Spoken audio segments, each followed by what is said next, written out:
Hi, this is Nathan Palmer from sociologysource.com, and today we're going to talk a little bit about the Teaching Sociology Google group, which is basically an email listserv with a web interface.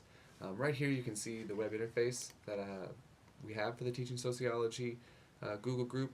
Right here is a list of all of the current, or most recent I should say, discussion topics, but a really great way to find resources or activities for your classes, or really see if there's an answer for your teaching sociology question, is to come over here and search the archives, search what people have already talked about. So let's say I'm looking for something about Karl Marx. If I just type that in and hit search, here is a list of all of the discussions that have Karl Marx. Now, as you can imagine, there's a number of them in a sociology listserv. Um, but basically, what you would want to use this Teaching Sociology Google group for is asking questions, finding resources, getting activities and ideas for your classes. Now, this is a Google group that is for teachers and educators of sociology exclusively.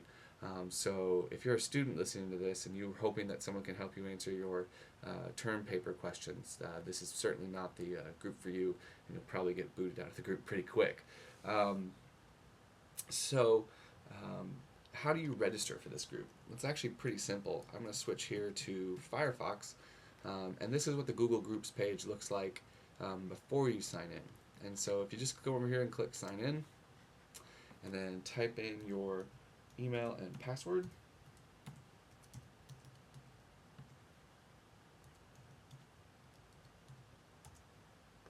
then it asks you to come up with a nickname, and I'm just going to go with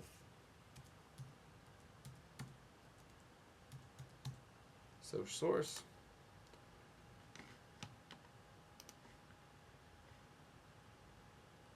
And it takes a second, but when it loads back up, it comes here and it says, okay, now this email address, my Gmail email address, is connected to Google Groups. So if I just type in teaching sociology,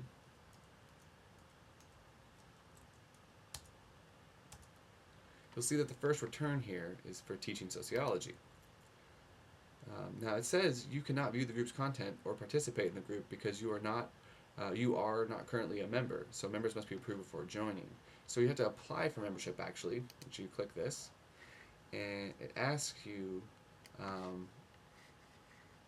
Well, first it asks you, how do you want to read this group? So you could have no email, which would mean you'd only use the Google Group web interface. You can get a digest, which is what I do, which is one email per day where all of the comments from that day are collected and sent to you via email. But after you pick one of these, you then put your nickname here, and it says right here, and I'll just read this, that Teach Soc is a forum for those who teach sociology in post-secondary institutions. Please tell me a bit about your institutional affiliation and your teaching interests. You may also include additional comments to the manager.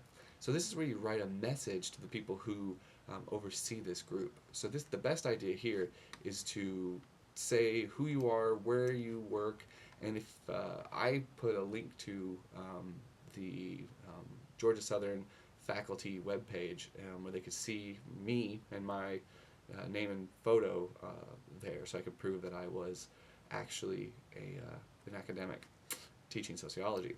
And then as soon as you fill this out, you just hit apply to this group, and then I'm not going to do it here because I don't want to waste the moderator's time. But if you hit that, then it will send them an email, and then after a brief period, they will respond back, and you will be admitted to the group. I really can't reiterate enough how valuable this resource is.